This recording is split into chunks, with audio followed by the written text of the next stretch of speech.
Assalamualaikum warahmatullahi wabarakatuh.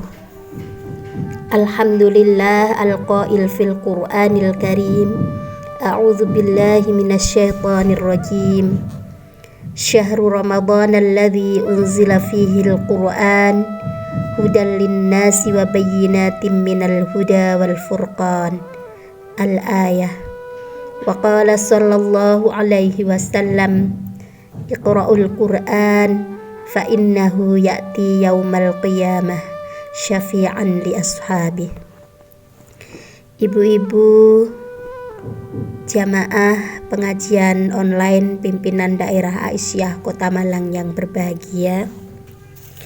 Pertama, kita bersyukur kehadirat Allah Subhanahu wa taala atas limpahan kasih sayang dan nikmat yang tiada henti diberikan kepada kita, sehingga tanpa kita sadari kita sudah masuk di hari yang ke-17 bulan suci Ramadan.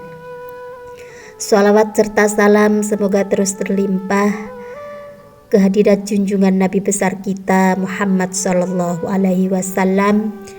Beliau adalah Nabi pilihan, Nabi dan Rasul utusan dan pilihan Allah yang diwahyukan kepadanya Al-Quran sebagai pedoman hidup umat Islam. Ibu-ibu yang dirahmati Allah, sebagaimana kita ketahui bersama bahwa pada tanggal 17 Ramadan diperingati sebagai malam nuzulul Quran. Pada kesempatan ini kita akan mengkaji atau tema yang akan kita bahas dalam kesempatan ini adalah berkaitan dengan nuzulul Quran. Sebelum kita bahas lebih mendalam, ada baiknya kita uraikan dulu makna kata nuzulul Quran. Secara etimologis atau bahasa, kata nuzul terambil dari kata nazala yanzilu, yang bahasa sederhananya bisa diartikan dengan kata turun. Dalam bahasa Arab, an-nuzul berarti al-hululu fi makanin wal awabihi, yaitu yang berarti menempati suatu tempat. Biasanya orang Arab mengatakan nazalal amiru al-madinata. Maknanya adalah pangeran itu bertempat tinggal di kota. Selain kata nuzul yang terambil dari kata nazala yanzilu, kita juga sering mendengar istilah inzal dari kata anzala yunzilu, dan kata tanzil yang terambil dari kata nazzala yunazzilu. Ketiga kata itu, nuzul, inzal, dan tanzil, semuanya digunakan dalam makna turun yang berkaitan dengan Al-Quran. Selain kata nuzul, setidaknya terdapat kata lain yang disebutkan dalam Quran yang juga bermakna turun, yaitu terambil dari kata habata yahbitu, yang itu maknanya adalah turun secara fisik untuk beraktivitas, sebagaimana dalam kisah Nabi Adam dan Hawa ketika diturunkan dari surga dalam salah satu firman Allah di surat Al-Baqarah ayat 38 disebutkan qul nahbitu minha jami'a.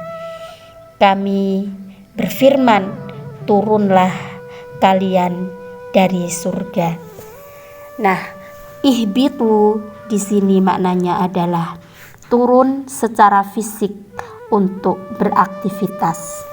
Jadi, Nabi Adam bersama Hawa ketika diturunkan dari surga ke dunia adalah untuk berbuat atau beraktivitas dan menjadi khalifah, sebagaimana disebutkan di surat Al-Baqarah ayat 38. Wa idz qala rabbuka lil malaikati inni ja'ilum fil ardi khalifah. Ibu-ibu rahimakumullah, sementara kata nuzul atau inzal atau tanzil dimaknai turun atau meluncurkan sesuatu dari atas ke bawah. Namun dalam konteks Al-Quran tidaklah dimaknai secara fisik bahwa Al-Quran itu turun dari atas ke bawah. Namun nuzul di sini lebih dimaknai secara etimologis atau secara istilah. An-nuzul secara etimologis bukanlah dimaknai tempat makaniah atau fisik jismiyah, sehingga tidak tepat digunakan untuk turunnya Al-Quran, karena Al-Quran yang diturunkan bukanlah sesuatu yang bersifat jismiyah sehingga memerlukan tempat atau turun dari atas ke bawah. Namun nuzulul Quran di sini dipahami secara metaforis atau majazi yang bermakna al-izhar, yaitu menampakkan, lalu al-i'lam memberitahu, atau al-ifham memahamkan. Dengan pemahaman secara metaforis tersebut, nuzulul Quran berarti proses penampakan, pemberitahuan dan pemahaman Al-Quran kepada Rasulullah Muhammad Sallallahu Alaihi Wasallam. Sekali lagi, secara terminologis, yang dimaksud dengan nuzulul Quran adalah cara dan fase turunnya Al-Quran dari Allah kepada Nabi Muhammad Sallallahu Alaihi Wasallam. Seperti disebutkan dalam kitab Ulumul Quran bahwa sebelum diturunkan kepada Nabi Muhammad, Al-Quran terlebih dahulu diturunkan ke Lauhul Mahfuz.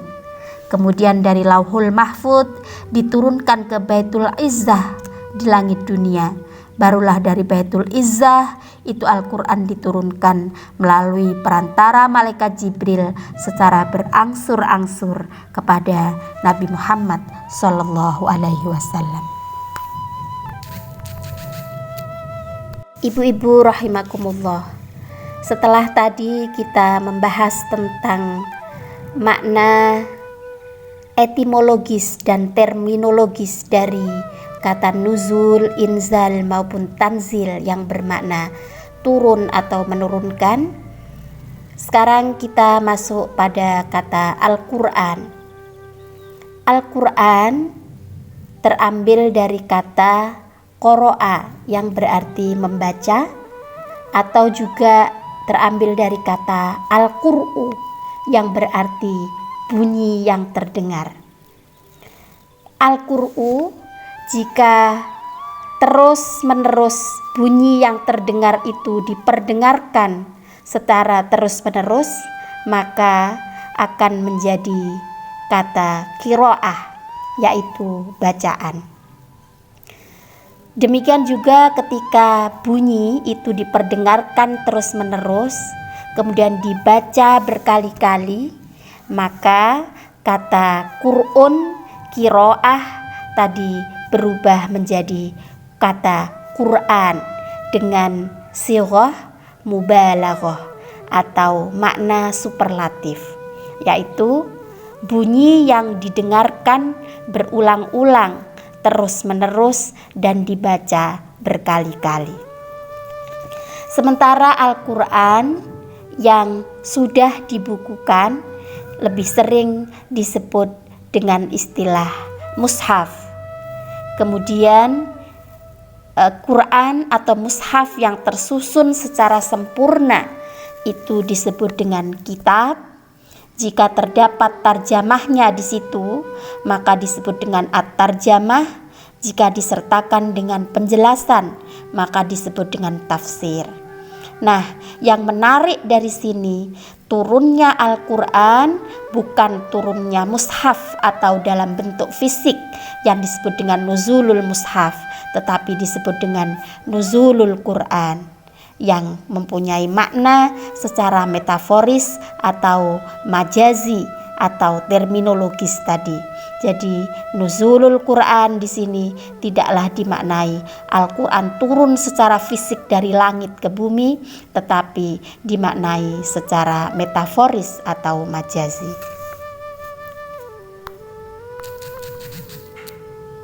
Ibu-ibu yang berbahagia, selanjutnya kita lanjutkan pada cara dan fase nuzulul Quran. Al-Quranul Karim diturunkan oleh Allah dalam 3 fase.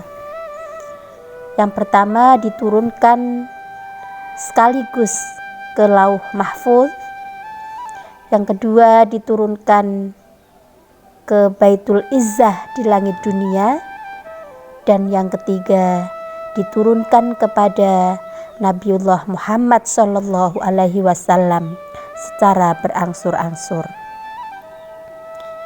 Keberadaan Al-Quran di Lauh Mahfuz disebutkan secara jelas di dalam Al-Quran surat Al-Buruj ayat 21 sampai 22. A'udzubillahi minasyaitonirrajim.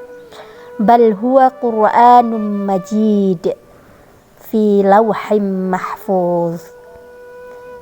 Bahkan yang didustakan mereka itu ialah Al-Quran yang majid, yang mulia, yang tersimpan dalam lauh mahfuz.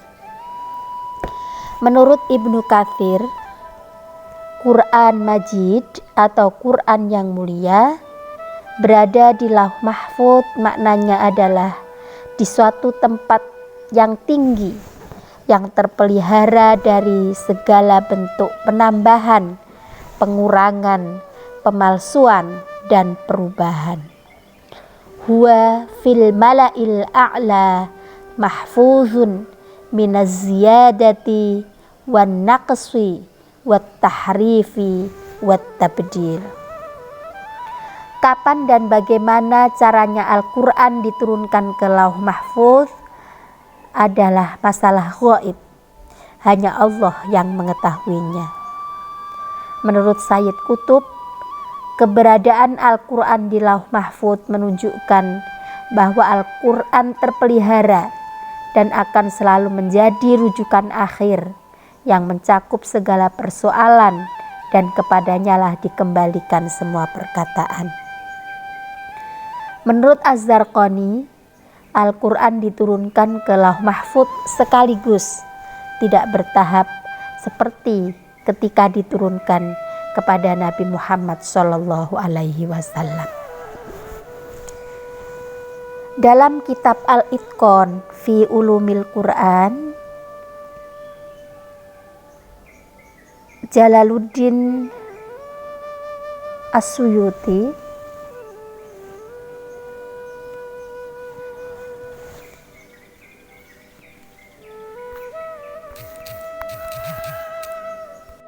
tahap yang kedua, yaitu nuzulul Quran ke Baitul Izzah fis sama'id dunya.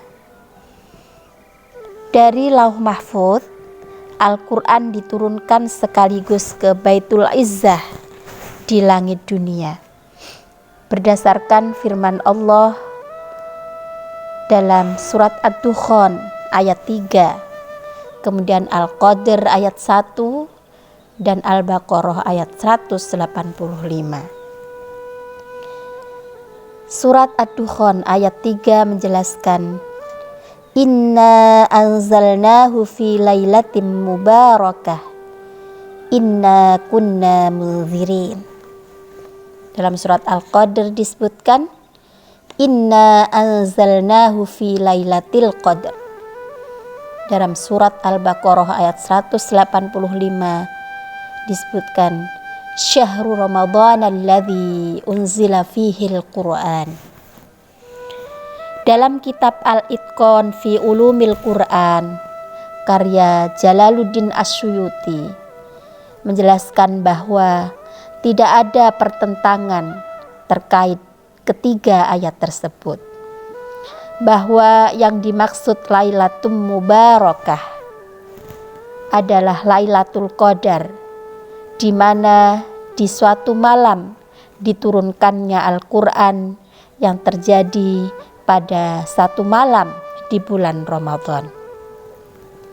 Asyuyuti juga menjelaskan bahwa ada dua tahapan diturunkannya Al-Quran, yakni minas sama'id dunya ila baitil izzah, dan dari baitil izzah kepada Rasulullah Shallallahu Alaihi Wasallam yang diturunkan secara bertahap. 3 ayat di atas menjelaskan bahwa Al-Quran diturunkan pada satu malam yang diberkahi, yaitu malam kemuliaan, dan malam itu adalah salah satu dari malam Ramadan. Menurut Az-Zarqani, yang dimaksud dengan turunnya Al-Quran dalam 3 ayat di atas bukanlah turunnya kepada Nabi Muhammad, tetapi turun yang lain. Karena sebagaimana diketahui, Al-Quran diturunkan kepada Nabi Muhammad secara berangsur-angsur 22 tahun lebih, bukan hanya satu malam saja. Sementara menurut Ibnu Abbas, bahwa yang dimaksud dengan nuzulul Quran yang terjadi pada tanggal 17 Ramadan adalah peristiwa turunnya wahyu dari langit dunia menuju Baitul Izzah, dan selanjutnya diturunkan kepada Nabi Muhammad Sallallahu Alaihi Wasallam selama 23 tahun, diturunkan secara bertahap sesuai dengan sababun nuzulnya. Beberapa riwayat yang dimaksud oleh Az-Zarqani tersebut antara lain sebagai berikut.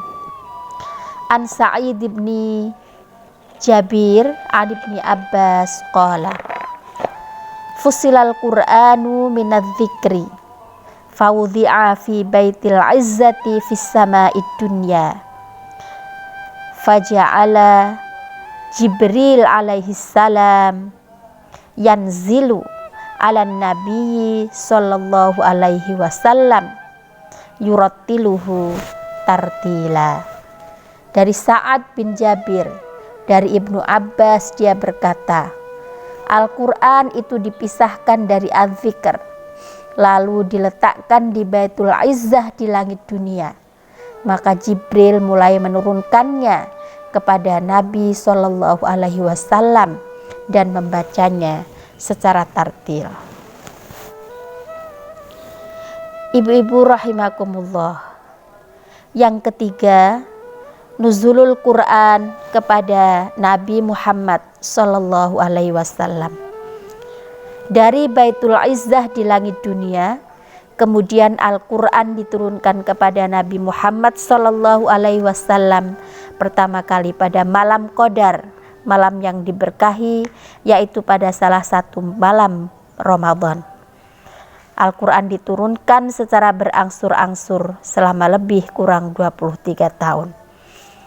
Asy-Sya'bi sebagaimana dikutip Al-Qattan berpendapat, berbeda pendapat dengan Ibnu Abbas, bahwa 3 ayat di atas, yaitu surat Ad-Dukhan ayat 3, kemudian surat Al-Qadr ayat 1 dan surat Al-Baqarah ayat 185 tidaklah menunjukkan turunnya Al-Quran dari Lauh Mahfud ke Baitul Izzah di langit dunia, tetapi menunjukkan permulaan turunnya Al-Quran kepada Rasulullah Sallallahu Alaihi Wasallam.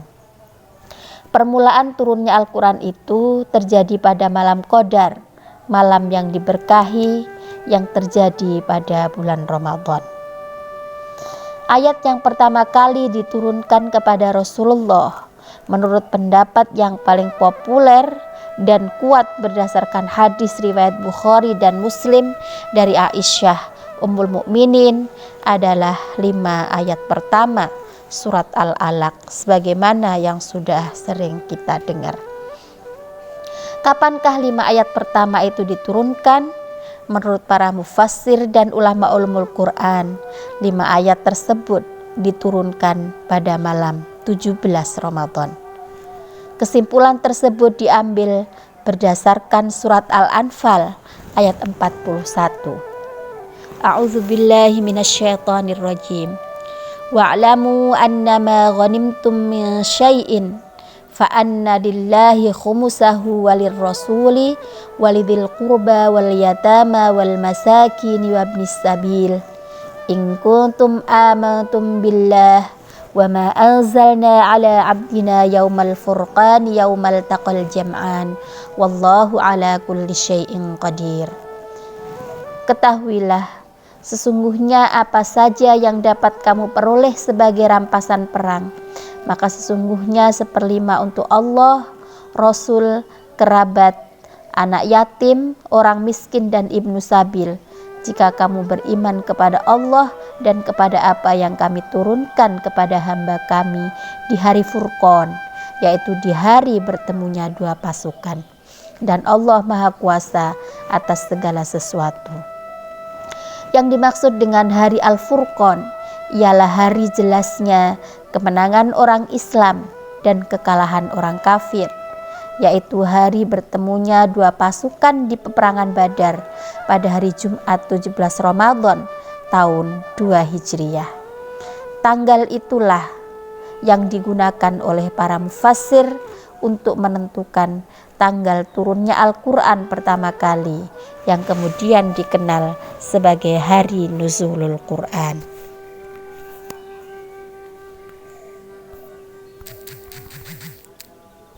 Ibu-ibu yang dirahmati Allah, lalu apa hikmah diturunkannya Al-Quran secara bertahap?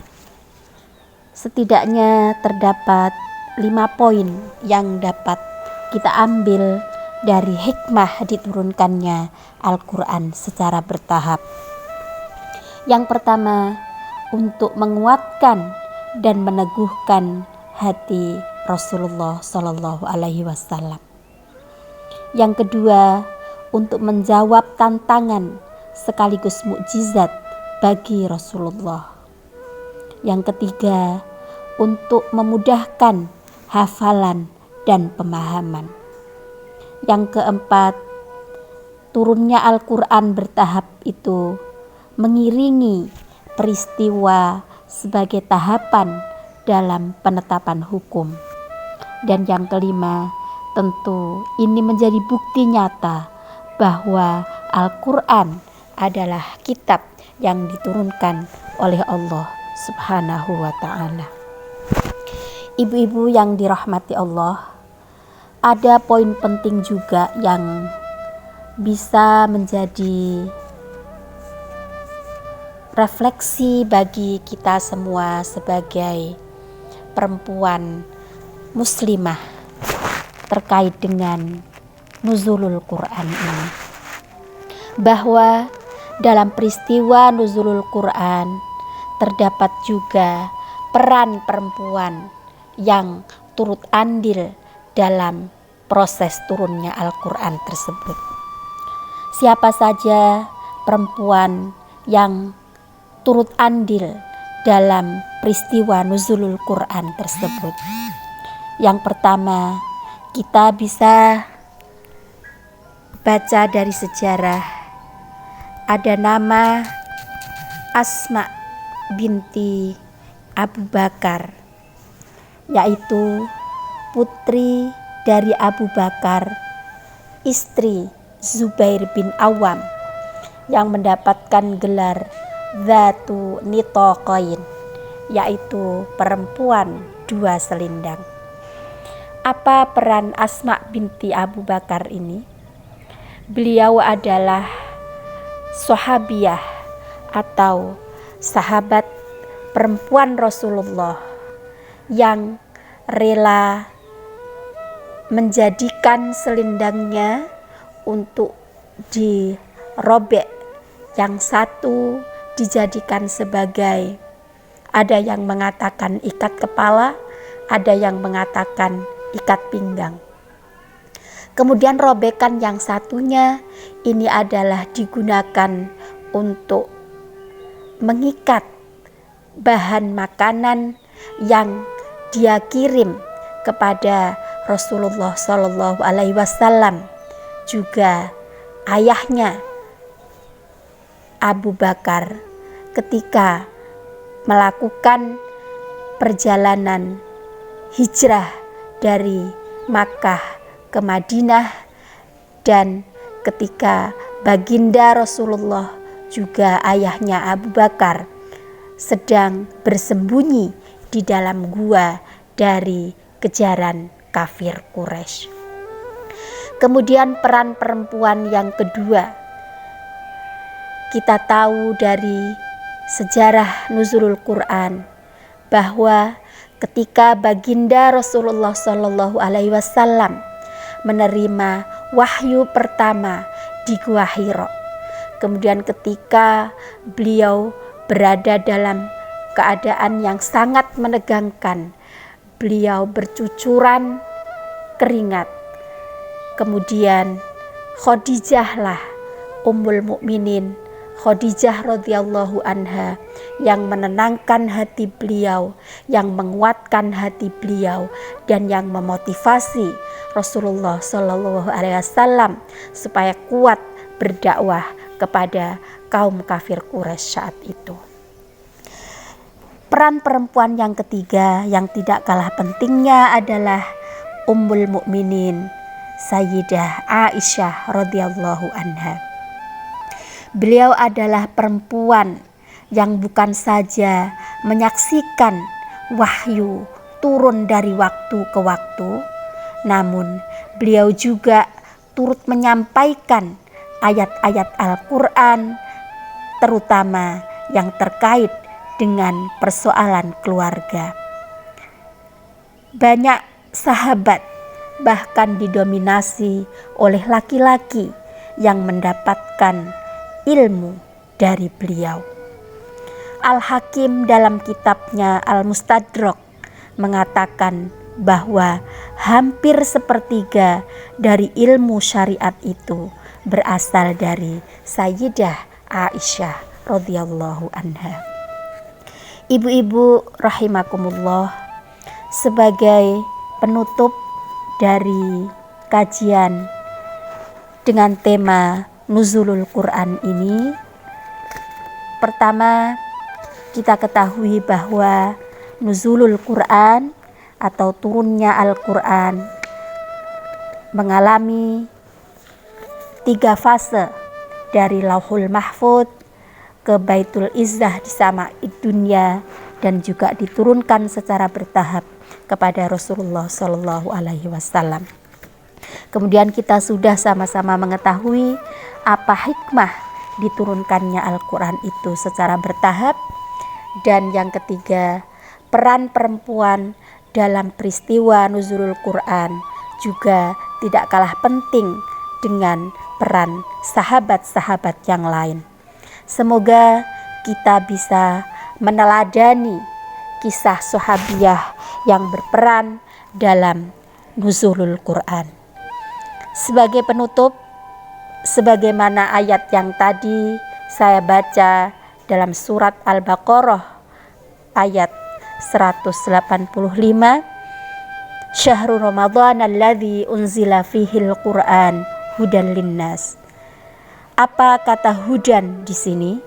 Menurut ulama, diturunkannya Al-Quran sebagai hudan maknanya adalah petunjuk yang memudahkan pada sesuatu.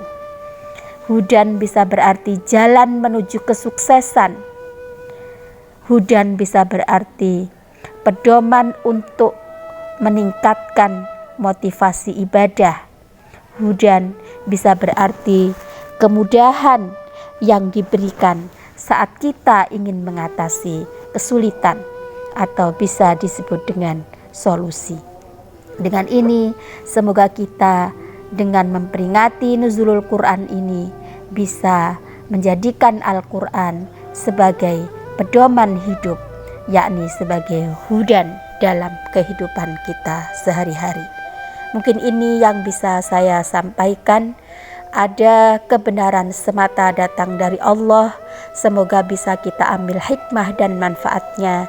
Ada kekurangan dan kesalahan, semata-mata datangnya dari saya sebagai manusia yang tidak luput dari khotok, kesalahan, dan nisyan, juga sifat lupa.